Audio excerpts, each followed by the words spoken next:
Okay, let's unpack this. Imagine encountering a mind so profound, so unconventional that its very breakdown could be interpreted not as a failure, but as an elaborate, intentional statement. Today, we're plunging into a truly unique set of documents, the transcribed sessions between a psychiatrist, Dr. William Fink, and a fascinating individual named Howard Campbell. This isn't just about understanding a patient, it's about dissecting reality itself. What makes this so compelling, right from the start, is how it's described in an introductory letter, a consciousness thriller. It's far more than a simple patient-doctor dialogue. It's a remarkable blend of natural philosophy, the science of how ideas spread, which we call memetics, and some truly surprising, almost prophetic insights into world politics. The sources suggest it's like reading a young Bucky Fuller, where complex global dynamics are explained in a way you might not have considered before. The core premise itself is a mystery wrapped in an enigma. Is this a medical case study of someone experiencing a severe mental health crisis? A profound philosophical text challenging our very concept of reality and sanity? Or perhaps, as we'll discover, something else entirely? A performance piece, maybe? A living art installation? That's our mission today, you see, to navigate this intricate labyrinth of ideas. We're here to extract the most important nuggets of knowledge that genuinely challenge our perceptions of reality, of sanity, and of power itself. We're going to explore a perspective so potent it's been likened to taking acid, only you never come down. It's a statement that hints at a profound, irreversible shift in how one perceives the world, and we're going to try to experience a fraction of that journey with you. At the heart of this deep dive is the narrative of a patient named Richard Bucky Wilson, as told to Dr. Fink by his friend Howard Campbell. But as we peel back these layers, a deeper, more unsettling truth begins to emerge, challenging everything we thought we knew about Bucky's story. It promises those aha moments that will make you rethink the foundational concepts you often take for granted about how our world truly operates. This isn't just about one person's experience. It's about a radical shift in worldview, a reevaluation of how ideas, whether consciously or unconsciously, shape our reality and ultimately our society. Get ready to question everything. Okay, so let's set the scene. Our story, or at least the one initially presented to Dr. Fink, begins with him, a psychiatrist in Hawaii. He's trying to understand his new patient, Richard Bucky Wilson. Bucky was found, well, unresponsive and catatonic, sitting cross-legged on an Oahu beach in a state that clearly required medical attention. He'd even defecated on himself. Paramedics brought him to the hospital, and Dr. Fink's initial task is pretty standard. Determine if Bucky's state is drug-induced or perhaps an onset of schizophrenia, given his age and symptoms. He's looking for medical cues, for a clinical diagnosis, to categorize and treat this man. This immediately raises an important question, doesn't it? What kind of framework do we apply when we try to understand someone, especially someone whose behavior falls outside what we consider normal, into this very clinical, medicalized setting steps? Howard Campbell, Bucky's friend, and he immediately sets a defiant, almost combative tone. He directly challenges Dr. Fink's medical framework, stating that the doctor's objectivity sounds suspiciously like disdain for Bucky. No, right out of the gate. Exactly. Howard insists he's there to help Bucky, but he openly distrusts Fink's methods and his preconceived notions of mental illness. He demands active listening from the psychiatrist, urging Fink to put aside your notions of crazy and try to see an intelligence in the motivations and actions of Richard Wilson. This instantly signals that we're dealing with far more than a straightforward medical diagnosis. It's a profound clash of fundamental worldviews, a direct challenge to the authority and perspective of Western medicine right off the bat. Howard is not there to simply provide a medical history. He's there to completely reframe the entire discussion. So Howard isn't just a friend offering insights, he's actively re-scripting the entire clinical interaction, forcing Dr. Fink to play by his rules.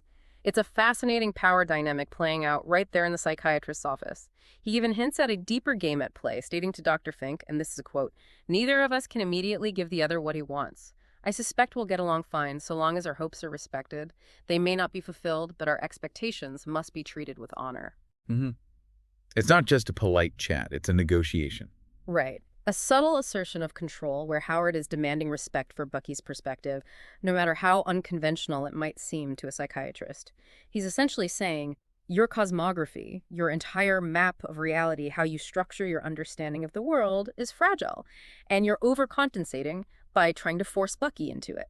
I'm here to challenge that. And Howard's insistence on Bucky's profound intentionality, even in his catatonic state, is truly fascinating. He presents Dr. Fink with compelling evidence of Bucky's deliberate communication. a collection of photographs, and a meticulously compiled bibliography from his hotel room. Howard describes it not as a disorganized mess, which is how a psychiatrist might initially categorize it, Yeah, typical assumption. but as an art installation, an intellectual journey designed specifically for Howard's edification. This suggestion of conscious design and deep purpose immediately forces us, and Dr. Fink, to consider a mind that is far from disorganized, or simply sick in the conventional sense. It's a mind actively communicating, perhaps even teaching. Just picture this scene. Imagine walking into our hotel room and finding books and DVDs meticulously arranged into physical shapes, each one a clue in a grand intellectual scavenger hunt. Howard describes a card castle of books on conspiracy theories and ancient cultures, topped by a copy of Fingerprints of the Gods with its iconic image of the Sphinx on the cover. And almost like a direct challenge, there's even a map pointing straight to Giza. Then another collection of books and printouts forms the Roman numeral 15, directly linked, we're told, to Pope Gregory XV and the pivotal coining of the word propaganda, way back in 1622. And beyond that, philosophy books are arranged in the shape of an infinity sign. This wasn't just decorative, it was a carefully constructed language, a visual manifesto speaking volumes without a single spoken word.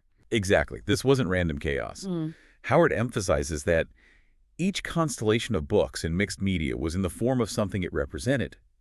He calls it a self-referential quality, a clear, intricate system intended to communicate a complex, multi-layered message. For Howard, the direct recipient of this elaborate communication, he describes the experience as either the nicest thing anybody had ever done for me or the single cruelest gesture. Wow, that really raises the stakes. It really does. It raises the stakes on the meaning behind Bucky's actions. It implies a deliberate, possibly overwhelming intellectual challenge, a message so potent it could fundamentally alter one's perception of reality, or even threaten their sanity. At the very core of Bucky's elaborate message, the thesis embedded within this art installation is a manifesto titled The Longer Line. Howard has read it, but crucially is forbidden to share the original document with Dr. Fink. However, posted on yellow sticky notes throughout the hotel room in capitalized letters is one chilling sentence that Bucky evidently wanted to emphasize. Whoever holds the media owns the world. Now, to Dr. Fink, a psychiatrist trained in Western diagnostic models. This, along with Bucky's catatonic state and other behaviors, immediately screams paranoid schizophrenia. It's a textbook case of delusion. But Howard vehemently disagrees. He sees Bucky not as suffering from a sickness, but as an intellectual pioneer whose primary pain sourced from the isolation of his profoundly unconventional ideas. He connects Bucky's radical questioning of reality to the works of science fiction author Philip K. Dick, PKD, particularly the Voight-Kampff test from Blade Runner. Right, the test to tell humans from replicants. Exactly. That test was designed to distinguish humans from machines, raising fundamental questions about how we truly distinguish reality from artifice, or even how our own memories might trick us. Howard also references Dick's exegesis, where the author documented his own intense, almost religious experiences and grappled with the question of whether what he was experiencing was real or delusional. This points to a much deeper philosophical inquiry into the very nature of perception and existence itself, far beyond a simple medical diagnosis. And this really isn't just about Bucky's sanity. It's about the very nature of sanity itself and society's often arbitrary and sometimes hypocritical definitions. Howard points out a powerful societal double standard that really makes you pause. How come a Christian can have a similar experience and it is okay, not insane for them, to frame the experience as Jesus speaking to them? That's a strong point. It is. He suggests that Bucky's break from reality might simply be a break from your precept of reality, a departure from Dr. Fink's and society's established cosmography or worldview. He's arguing that what we label delusional often depends entirely on whether it aligns with accepted cultural narratives, hinting at how easily these narratives can be manipulated or imposed, creating a collective reality that might not be as objective as we think. So if we connect this to the bigger picture, Howard introduces us to the profound concept of memetics. He describes it as a new kind of science that rigorously studies the spread of ideas and, fascinatingly, the relative strength of mental bonding that these ideas achieve within a population. This goes far beyond our common understanding of influence or trends. It posits that ideas have life of their own, almost like a biological organism, constantly competing for supremacy within human minds. It's an almost biological evolutionary view of intellectual and cultural development, where the most robust ideas are those that replicate most effectively. So a meme, in this profound context, isn't just that funny image or video that goes viral online, though that's certainly one manifestation of it. It's much more fundamental. Howard defines it as any word, title, or slang expression, a physical gesture, a habit, or even a fashion choice. Think about how the word internet itself became a powerful meme, quickly taking hold in our collective consciousness and reshaping industries, or how Americanism after 9/11 manifested not just in patriotic feelings, but in physical flags adorning homes, the increased use of red, white, and blue in clothing, bumper stickers, and even tattoos. Right. Tangible symbols of an idea. Exactly. Memes are anything that take hold in the mind, often striking an emotional chord or fitting an unmet need for expression, creating a shared understanding or behavior. And the crucial, almost mind-bending point Howard makes is that memes can spread through what he calls mental replication telepathy, without the need for direct physical contact. He offers a powerful contemporary example. The idea of a new recreational drug spreading through the internet.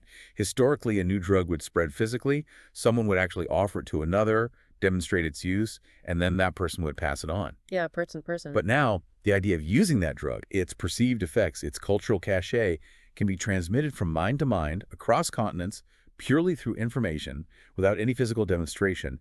He's saying we, as humans, are essentially DNA in meme repositories, and our very existence is the manifestation of ideas vying for supremacy. It suggests we are not just biological beings, but also living libraries, battlegrounds for these evolving mental constructs, constantly being shaped and reshaped by the ideas we encounter. Okay, so Bucky's historical deep dive, as explained by Howard, revealed a critical turning point in this ongoing memetic warfare. The coining of the word propaganda in 1622 by Pope Gregory XV. The Pope commissioned the Sacra Congregatio de Propaganda Fide, which literally translates to Sacred Congregation for the Propagation of the Faith. This institution, Howard argues, was a historical game-changer in the conscious manipulation of ideas. The genius, or perhaps the nefariousness, depending on your perspective of this strategic move, Howard explains, stemmed from an almost coldly rational accountant's insight. This individual observed that it was more cost-effective to teach Catholicism than to invade and force conversion. Wow. Cheaper to persuade than conquer. Think about that. The immense financial and human cost of military conquest versus the subtle, pervasive power of ideological dissemination. The strategy was simple, yet profoundly effective. If you seize the mind, the body will follow.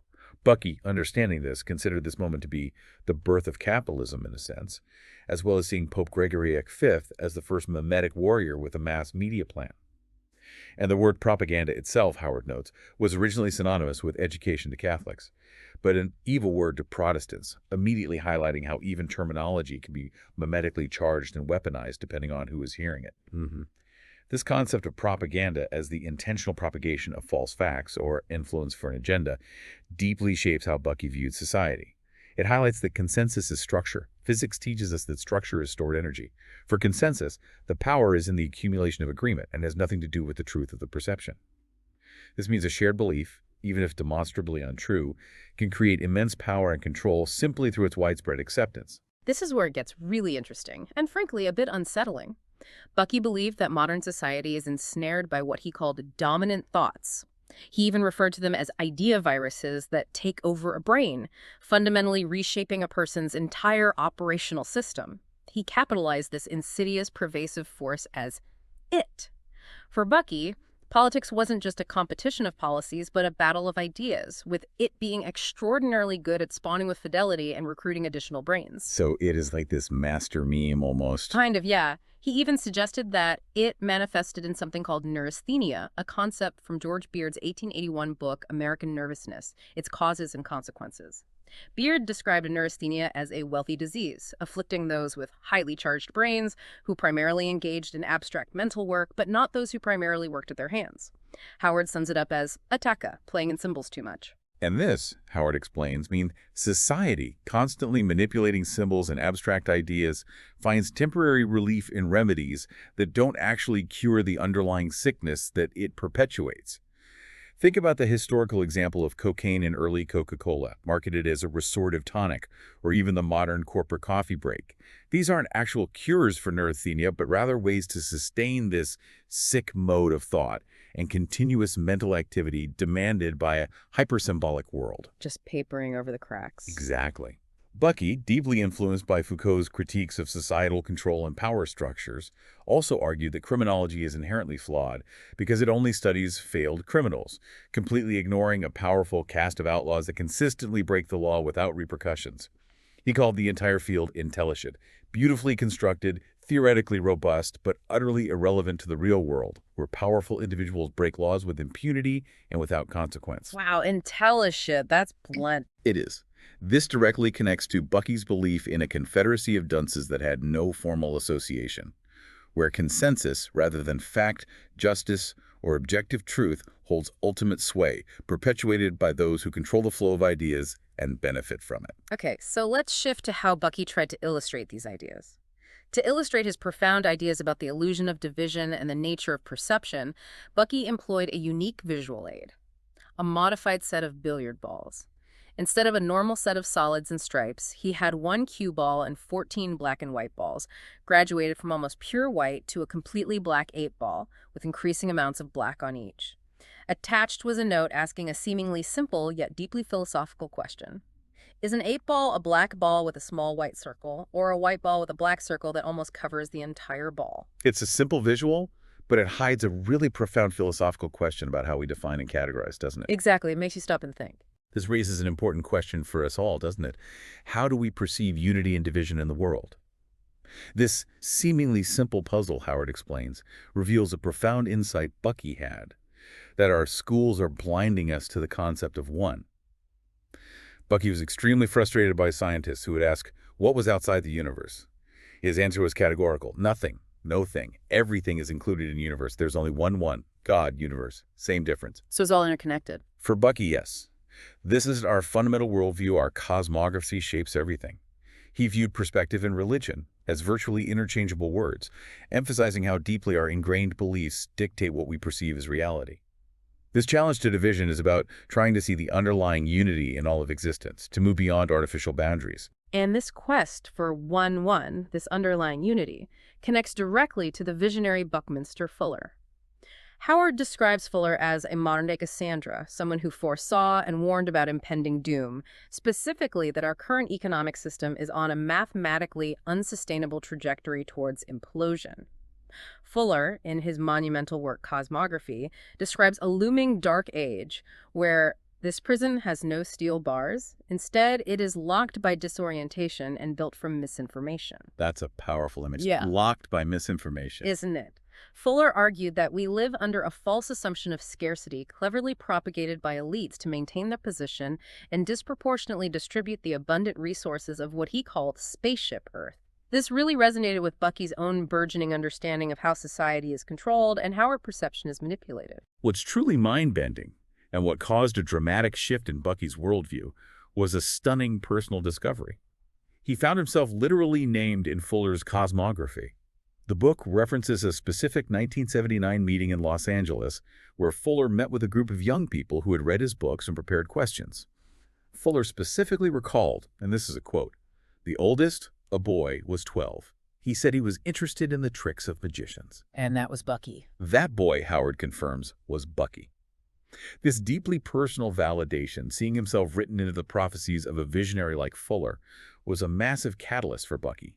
It didn't just confirm his belief, it galvanized it. It reinforced his conviction in a hidden order of what he called meme generals, subtly ruling the planet, and that Fuller was trying to subtly warn the general public about them. This seed idea that Fuller was trying to tell us about these meme generals became a powerful meme itself within Bucky's own mind, leading him to believe these powerful figures would contrive a system to discredit those who might divulge their existence, and that, crucially, mental hospitals would be useful to this end. Oh, wow. So he saw his potential future path being laid out. Precisely. This is a critical, self-referential link directly connecting his philosophical awakening to his eventual, very real hospitalization. As Bucky delved deeper into these ideas, he began developing his own unique cosmological vocabulary to describe different modes of consciousness. He called them Ataka and Nasirima. Think of them perhaps like the left brain, right brain distinction, or closed versus open systems. They represent fundamentally distinct ways of processing and experiencing reality. He was so passionate about these concepts that he even produced a spoken word show about them, aptly titled Magic, Modern Persuasion in Advertising and Politics. Ataka, Bucky explained, is linear, logical, fact-based thought. It's comfortable with symbols, abstractions, and deals with knowledge as something that is notatable, something that can be precisely written down. It's the backbone of science, of formal education, of spreadsheets. The analytical side. All right. Nasarima, conversely, is intuitive, aesthetic, flowing, and holistic, grasping complex notions as a complete, interconnected whole. Howard uses a fantastic analogy, trying to describe Nasarima in Atakan languages like tap dancing about architecture. Ah, that's great. It highlights the inherent difficulty, almost the impossibility, of expressing intuitive, holistic experiences through linear, analytical thought. If Ataka is the spreadsheet that organizes our world, Nasarima is the sudden aha moment that connects seemingly unrelated dots. It's about being in the state of easy influence versus being deeply connected to oneness. It's recognizing that some truths simply can't be put into a bulleted list, no matter how hard we try. That's such a great analogy. And this distinction, this battle between Ataka and Nasarima, applies to how language itself fundamentally shapes reality. Howard reminds us of the Eskimos' numerous words for snow, making subtle distinctions visible and tangible that are invisible to our mind's eyes because our language lacks those specific terms. He also introduces a fascinating concept, the word fnord, which becomes visible only once you have the word for it, showing how our vocabulary actively constructs our perception of the world. Like, you can't see it until you can name it. Exactly. This idea extends to the very structure of our education system, which Howard describes as primarily Atakan, constantly pulling thoughts thin, made linear. He uses the classic chimpanzee experiment, where chimps continue to beat up new chimps for climbing a ladder to reach a banana, even after the water spray used to punish them is turned off. It's a powerful metaphor for how societies cling to customs and beliefs even when the original reason or objective is long gone. Right, just following the pattern without knowing why. Yeah. He also references the ingenious monkey trap in Costa Rica, where a monkey won't let go of a handful of rice inside a coconut, demonstrating how those who are bound by desire will only see the outward container. They are trapped by their own adherence to a false objective or desire, even to their own detriment. Bucky even leaned on Gödel's theorems to further complicate this understanding of reality.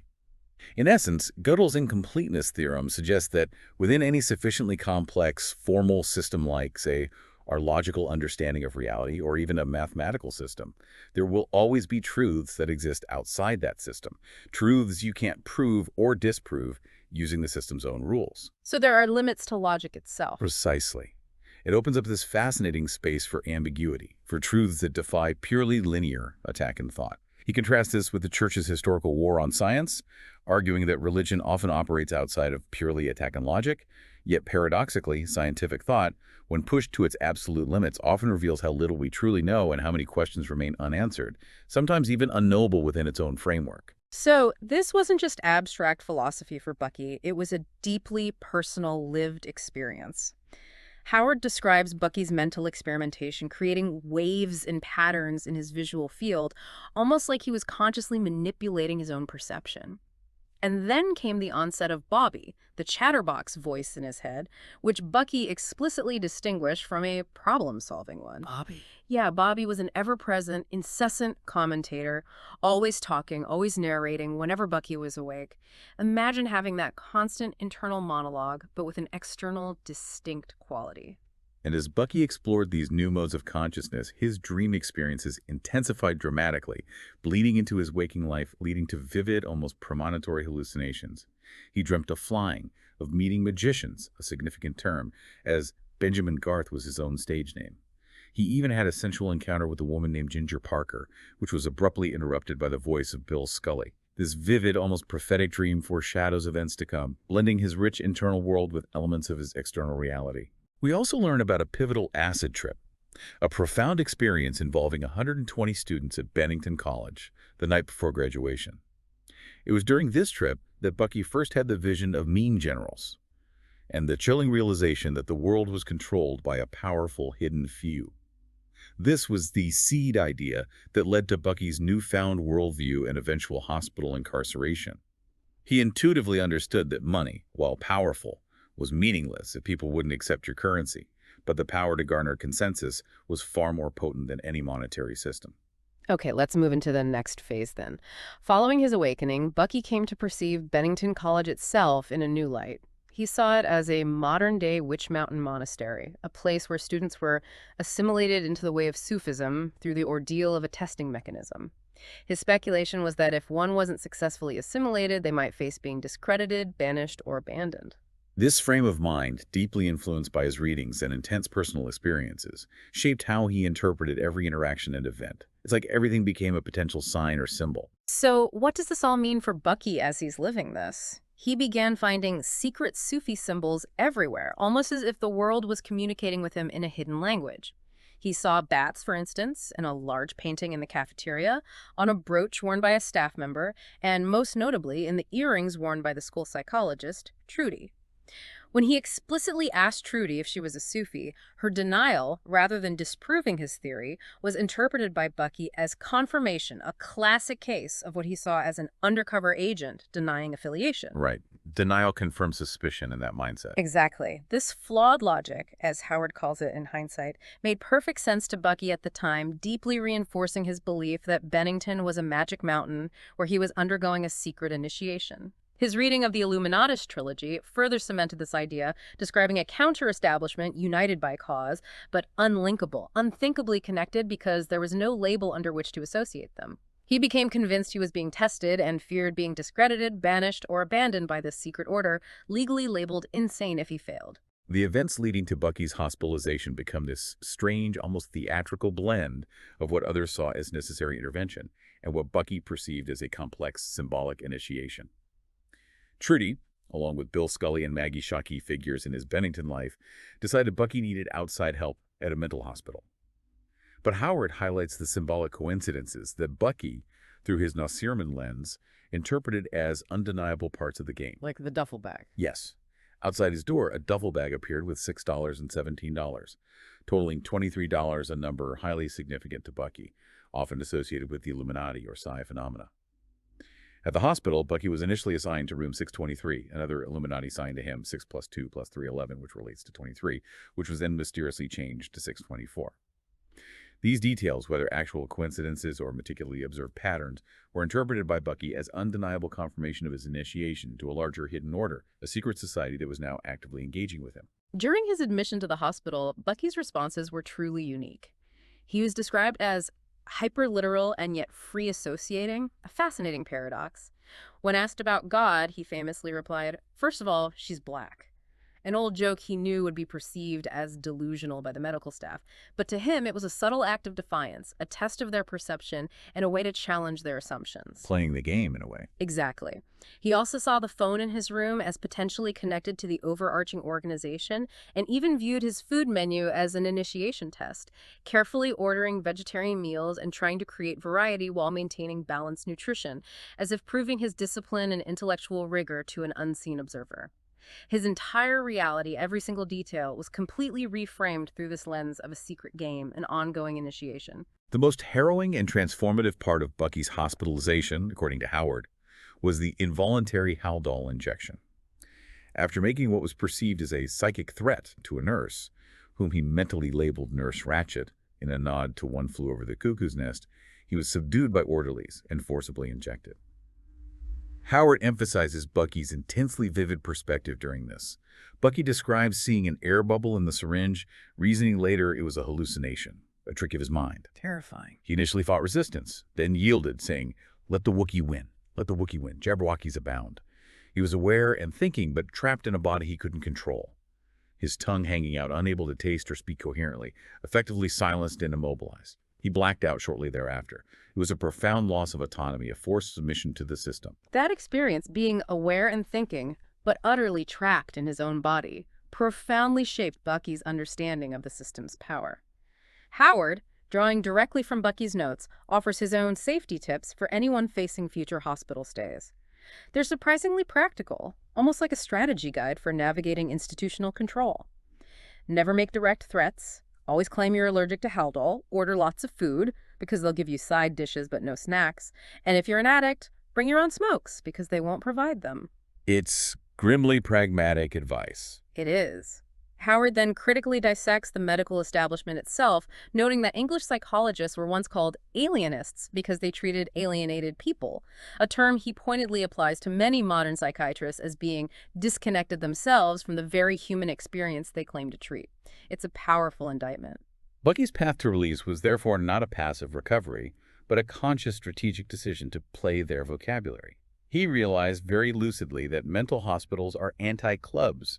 They keep you in unless you speak their vocabulary. You have to speak their language to get out. Precisely. To be discharged, he agreed to see therapists and stay on prescribed medications. He participated in all activities, even making a Pegasus in arts and crafts, which he meticulously designed to look like it was flying in a translucent box.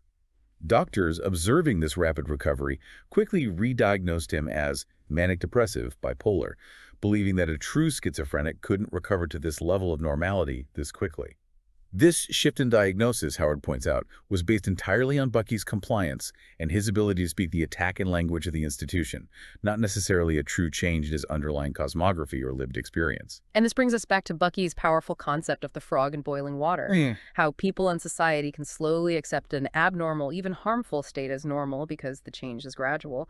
Howard argues that the mental health of the average American is going down the crapper, and that neurasthenia, what Bucky called it, that pervasive corporate meme of chronic stress and anxiety, has become the accepted norm. We've normalized a stress-related sickness. The boiling water just feels like a warm bath after a while. Yeah. He suggests that society, much like that frog, is slowly being boiled without realizing it, accepting chronic stress, anxiety, and a feeling of being perpetually on as just busyness, rather than recognizing it as a systemic sickness. Meanwhile, corporations offer remedies like coffee or productivity apps which sustain the problem rather than addressing its root cause.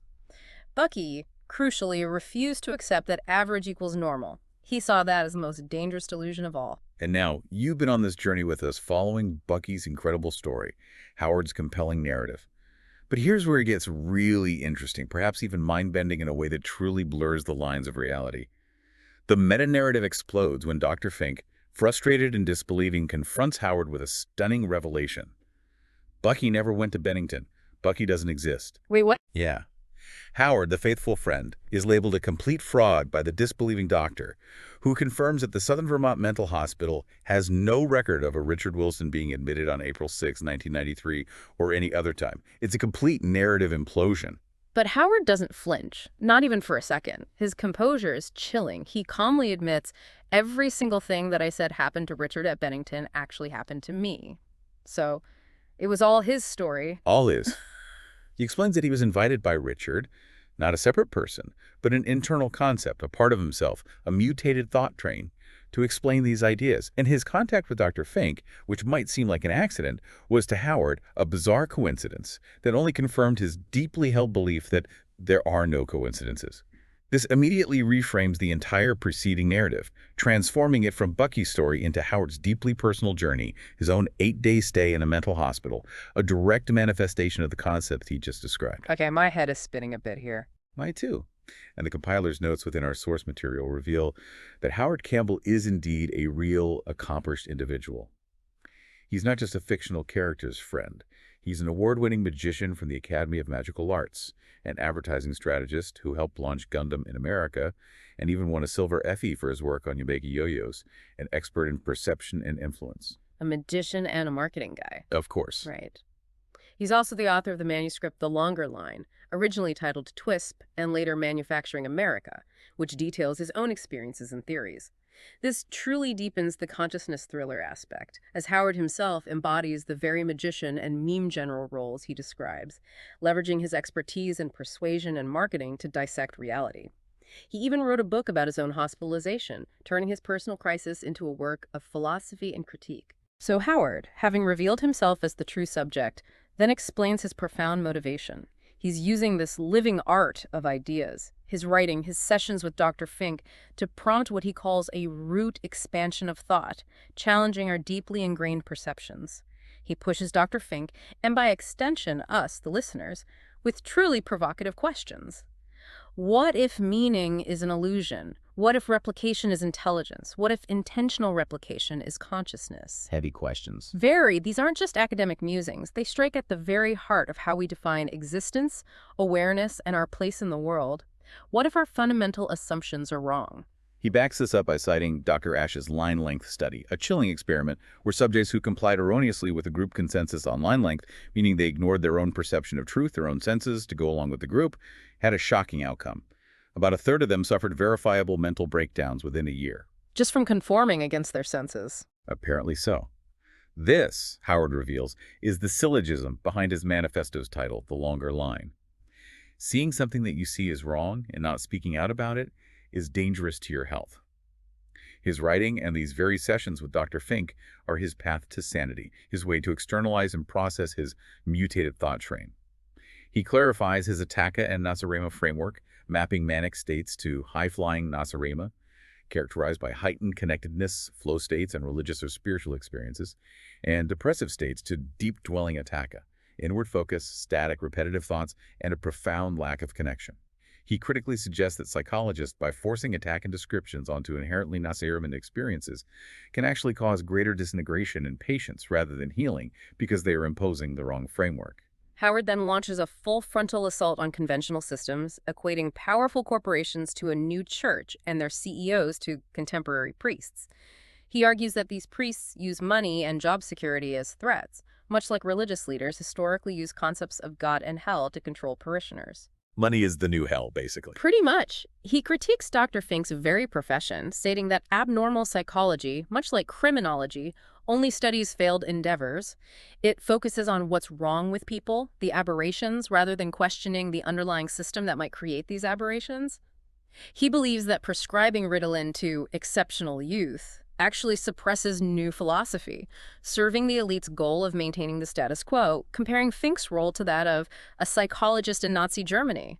A truly shocking and provocative accusation. He doesn't pull any punches, pushing Dr. Fink on his own cosmography, challenging the doctor's self-described scientific Catholic belief system, his attempt to reconcile evolution with Jesus as the Son of God as denial and duplicity.